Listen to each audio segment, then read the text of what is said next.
What is up, everybody? We are back again with another video. It's going to be Harley and Dylan here. We're reviewing the first week of the NFL as kickoff has just escaped us, and we're going to go through each game, starting with the Thursday night game. We're going to kick it off with a little bit of review from Dylan. All right, Dylan, your thoughts on the first game? Now, the Broncos and Panthers played their hearts out on that field. Knowing how big the arena is, Super Bowl 50 rematch, they played their hearts out. Broncos coming in with a quarterback who hasn't thrown his first pro snap against an MVP quarterback. Now, I believe it was more of the defense's game than the offensive game. The Broncos' new quarterback was amazing. I doubted him in our last video, proved me wrong. I was surprised that the Panthers missed that kick. Things happen. Hope they both rebound next week. Great game. All right, for me, it was like kind of the same thing. You know, it's a big time. What better way to kick off this season than a Super Bowl rematch at Denver this time? You know, so you've got all the emotions running wild. You don't got Peyton Manning on the Broncos, but you've still got Von Miller. You still got Aqib Talib. You still got some of the best players that Denver has had over the past 5, 6 years, 7 years. So, you've got that fact. You've got Demaryius Thomas and Tua and C.J. Anderson. So, the Broncos really felt that this was important to get an early victory, with a first starting quarterback. The Panthers were going to play their heart out. You knew Cam Newton really needed this win to get this off of his chest and get a little payback. But obviously, it wasn't there for the taking for Cam Newton, and the Panthers fall short by 1 point. Graham Gano missed the go-ahead field goal late in the game, which happened in another game. So that was the way that I ended Thursday night. I personally thought the Panthers were going to easily go in there and dominate, but being that it's at Denver, emotions running wild or whatever, and the crowd and everything like that. So that's how that ended. All right, next game we've got the take it away, Packers-Jaguars. Packers-Jaguars. Packers and Jaguars. They played amazingly, both of them. I easily thought the Packers would go in there, demolish the Jaguars, but the Jaguars hold themselves together. They were close to beating them. They had a shot, but they made a dumb decision on fourth down, which cost them the game. I'm surprised they were able to hold up with Aaron Rodgers and Randall Cobb and all of them. But great game, great offense. Bad defense on both sides, except the Packers in the last fourth quarter. Great game. And I thought much of the same, but I really did believe that Jacksonville, if any game they could pull off a major upset, this was going to be the game. And they did. They came out and played their hearts out, but they weren't able to pull off the victory. But still a great showing and a great way to kick off this season for the Jacksonville Jaguars. I still think they're going to contend for their division's title later on in the season. They've got the talent all across the board. Blake Bortles is even more comfortable in the system now. Look out for the Jaguars this year. Green Bay looked very nice on all sides of the ball. Eddie Lacy came back with a vengeance, as I told people he would. He pounded the rock, and the Packers offense was able to pull away narrowly at Jacksonville and defeat the Jaguars.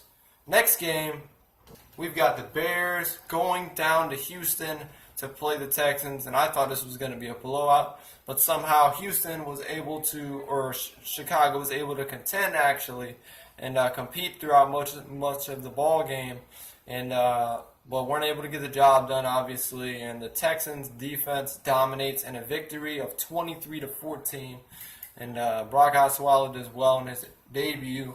And we're going to send it to you, Dylan, now, and we're going to see what your thoughts are on this game. I paid attention to that game really closely. Brock Osweiler played amazingly, had a couple screw throws, but that's okay. It was his debut in a new uniform, new home. DeAndre Hopkins had a couple amazing catches, amazing touchdown. Chicago, I actually thought for a second they were going to come back and, they had a good run, but when they had J.J. Watt coming up there, they had no choice. I like the game personally. It's in the top 5 of the week, in my opinion.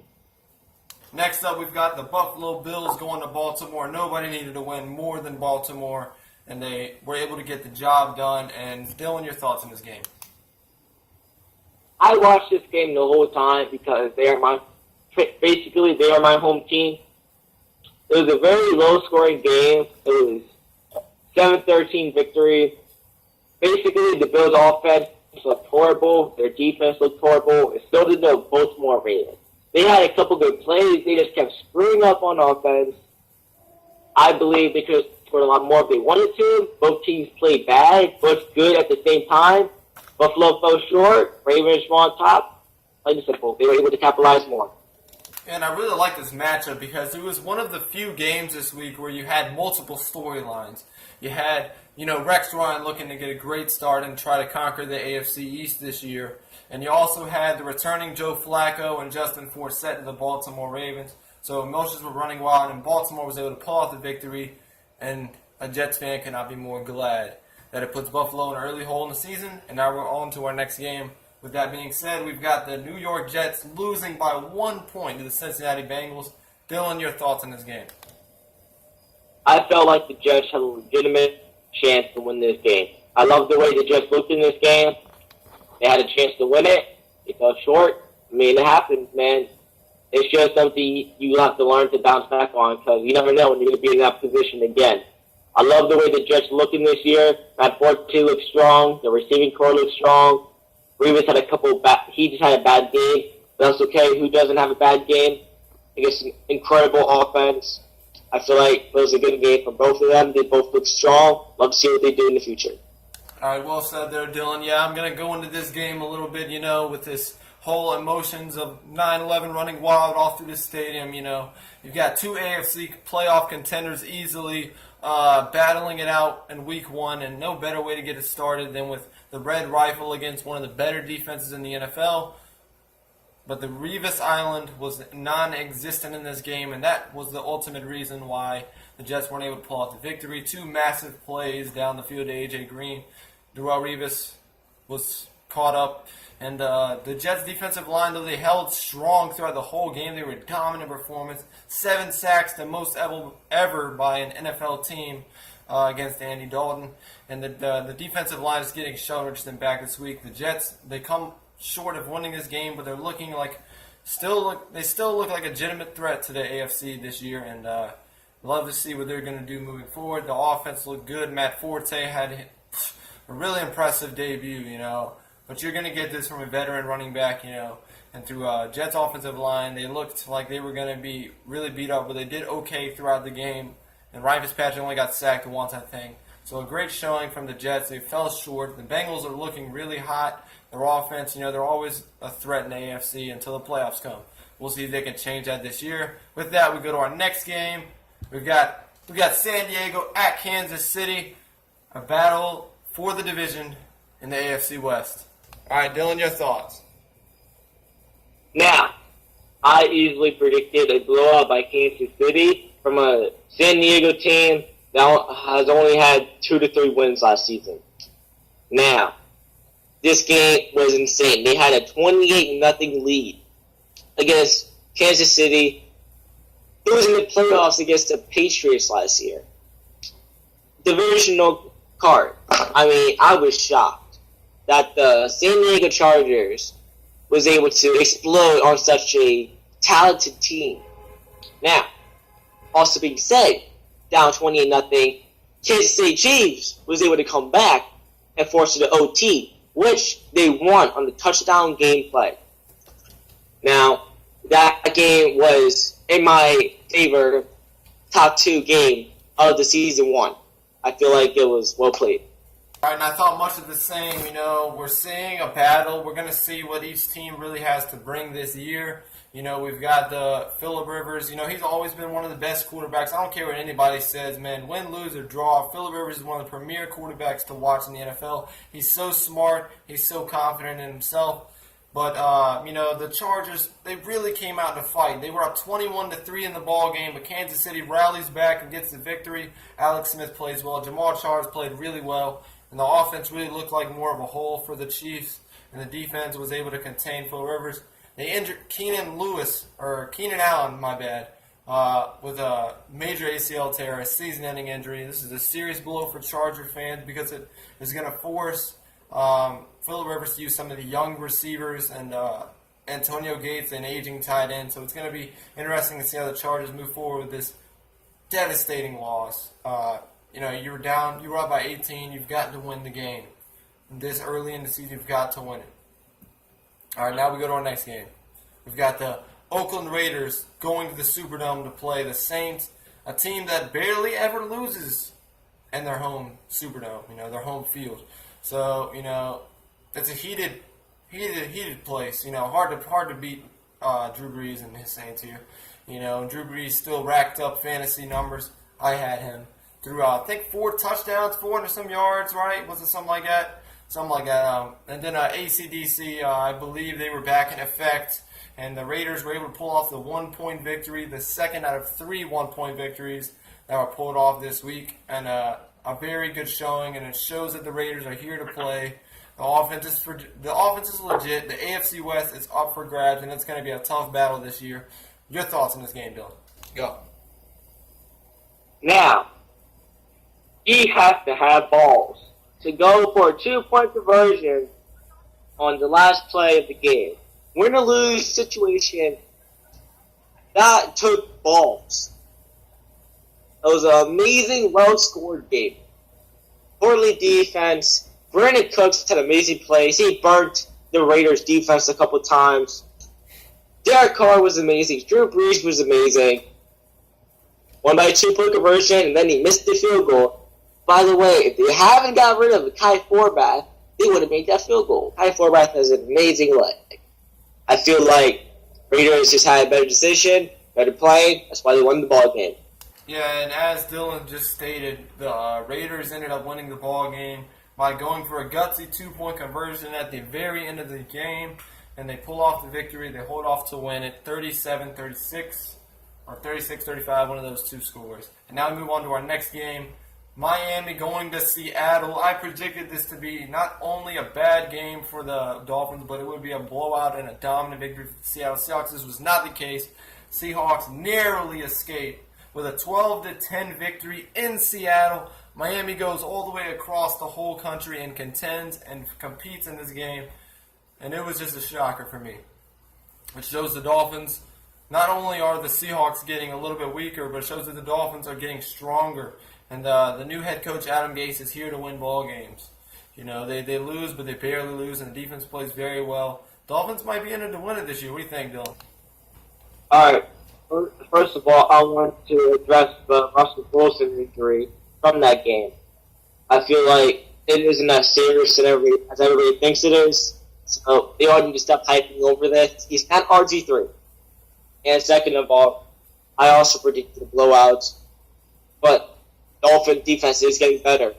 And it looks like Russell Wilson's offense is getting weaker. They are not the team they once were with Marshawn Lynch in the Super Bowl. Plain simple, low-scoring game. All right, next we're going to go to the Browns at the Eagles. RG3 returning to face looking to revive his career against one of the teams he's played quite a few times over the last few years. Dylan, your thoughts on this game? I'm going to have fun with this one. I predicted it. RG3 is injured week 1. I predicted it. It happened. Okay. He played horrible. Watching that game, I thought he was wearing a Redskins uniform. He played like he was on the Redskins. Why wasn't the Browns thinking this when he signed into a 3-year contract? He is still the same old RG3. He doesn't get better if he doesn't play. He didn't play the whole last season. He was a bench warmer, and they still signed him. He's Tim Tebow, but black with dreads. Eagles played awesome. Carson Wentz's offense wasn't outstanding. Great reads. His defense was outstanding, obviously, because they injured RG3. And plain simple, I'm afraid that the Eagles are looking strong, but I'm happy that RG3 is out. Sad that we can't play in week 4, but great game. This was one of the few games I didn't actually get to catch, but I did see the play where RG3 got injured. It looked like he was trying to run out of bounds, but he ran right over an Eagles. I believe it was a linebacker. Correct me if I'm wrong, but I believe it was a linebacker. He ran into him and tried to jump on him to get out of bounds. I believe that was the intent, but he suffers a serious injury. Right after it, he's got a glass jaw, as I've said ever since that first injury. He's got a glass jaw. He's going to go out there and play reckless, regardless of the situation. So the Eagles easily able to get this job done. I'm really looking forward to my Jets playing the Browns because if RG3 does come back before that game, some way, somehow, and tries to run like that against our defense, it is going to be a fun game to watch. Let's just leave it at that. Next game, we've got the Dallas Cowboys at home against the New York Giants. And I really believe this was the game that was going to make or break Dak Prescott. You know, it's his rookie showing. Everybody's saying, oh, this is big. You know, he had an outstanding preseason. Let me tell you something, people. The preseason only counts for those who want to believe it counts. The main reason of the preseason is for deciding depth and players that are going to go to the bench. But Dak Prescott, he didn't play bad, really. He actually had a fairly decent game. You know, he distributed the ball well. The Giants gave him a lot of confusing looks on defense, and he still played well through it. You know, he made a lot of completions, but Terrence Williams, man, you've got to get out of bounds on that play. I don't care how far back the field goal is, you've got to get out of bounds because you really ruined your team's chances in that game. The Giants pull away with the third 1-point victory, 20-19. Giants defense looks real nice. I'm excited to see what the Giants offense can do now. They've got Victor Cruz and Odell Beckham. And they're all on the same page. It looks like they're clicking on all cylinders, but we'll see what they do, and they've got a bigger test coming up this week. Dylan, your thoughts? Okay. So, Dak Prescott played amazingly. Elliott played amazingly. Wooden played amazingly. Des Bryant played amazingly. Basically, these Cowboys look like the way they did in 2014. They went all the way to the playoffs against the Packers. And second of all, did you hear the concept? Whatever it's called, when Des Bryant dropped that ball, and they kept saying it was back for the Packers when he dropped the ball. Okay, so off to that. Giants also played amazingly on defense. Odell Beckham had amazing passes, amazing catches, not bad. I feel like if he had ran out of bounds, he would have had a legitimate chance at taking a field goal to winning it. Played stupid. Dak Prescott, he looks good as a rookie. He's not as good as people hype him.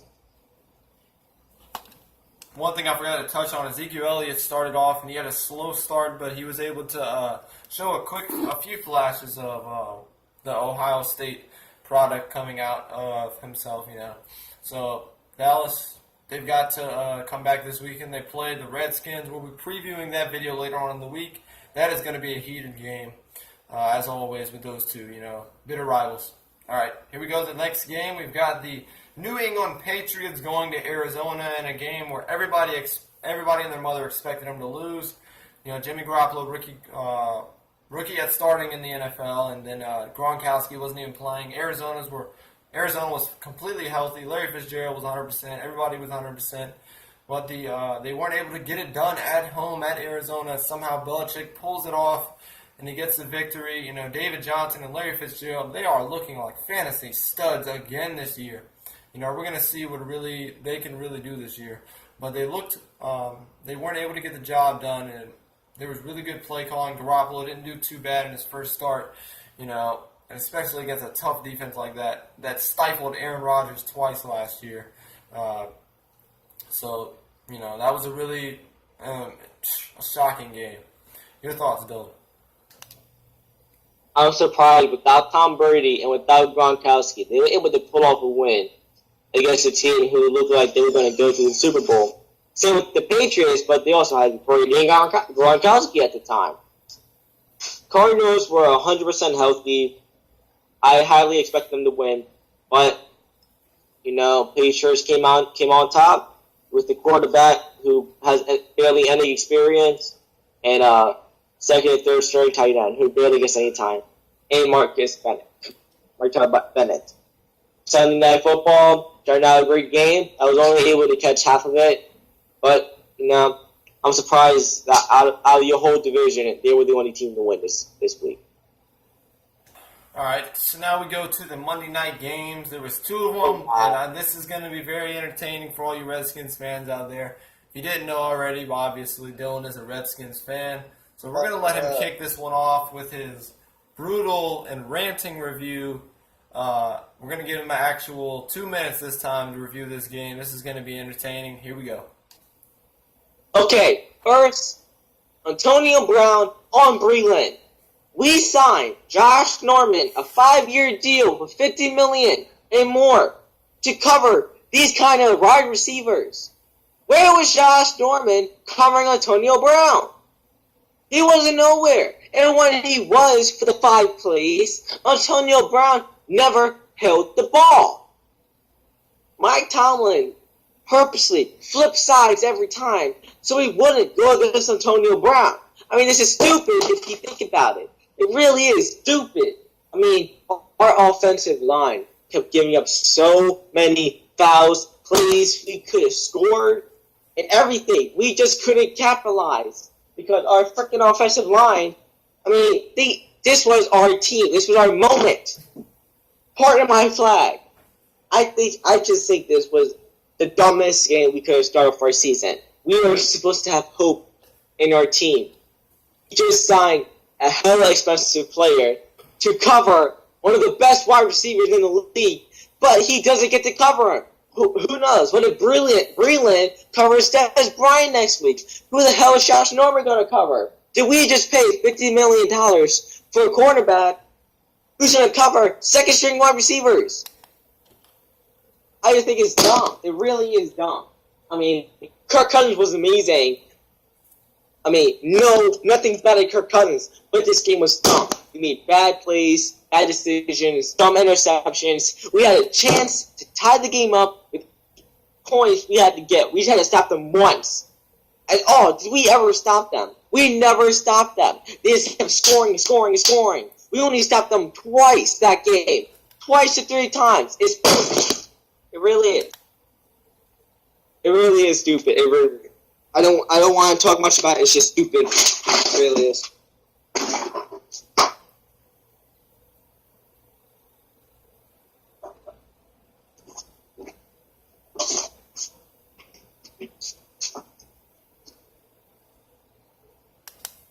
It really is stupid. I mean, it really is stupid. It really is. I don't understand. I really don't understand why we couldn't hold ourselves to a team who's mediocre at best.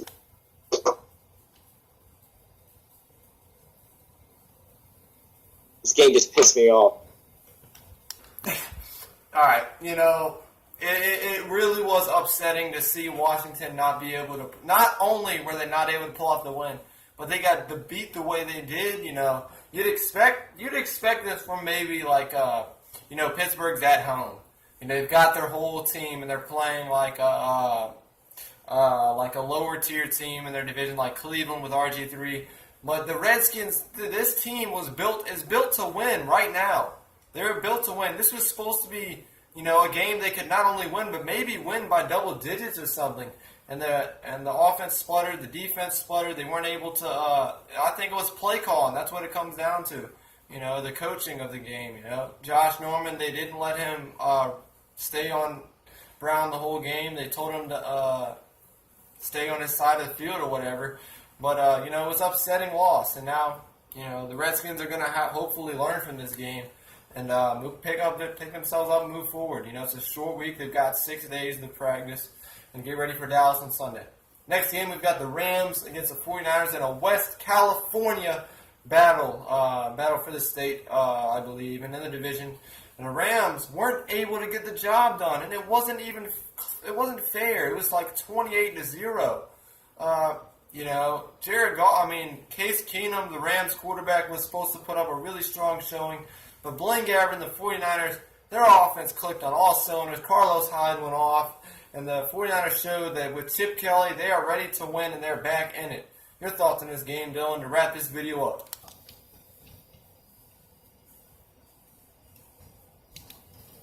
This game was boring. It really was boring. The only interesting part about this game is when the guy ran into the field. That's the only interesting part about this game. The 49ers just went one of the worst teams to beating a team with one of the best running backs, probably one of the best quarterbacks in the draft, uprising wide receivers. They didn't play Jared Goff. Why'd they lose? Because they suck. They suck. Your team suck. You can be triggered all you want. If you don't start your number 1 draft pick, your coach is an idiot. Jeff Fisher is straight up stupid. Why would he draft a number one quarterback and not use him. I mean, all right, guys, that's going to wrap up our video for today. NFL Week 1 review. We thank you, Dylan, for coming on the show like always. And we will see you guys tomorrow night as we preview the New York Jets at Buffalo Bills, AFC East divisional rival showdown on primetime stage Thursday Night Football. You know, the Jets looking to revive themselves, and the Bills looking to make a start on the statement and continue their dominance against the Jets.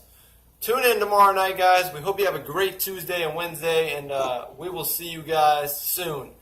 And remember, go Jets, go Redskins, and go Harley and Dylan. Stay tuned to HD, Harley Dylan.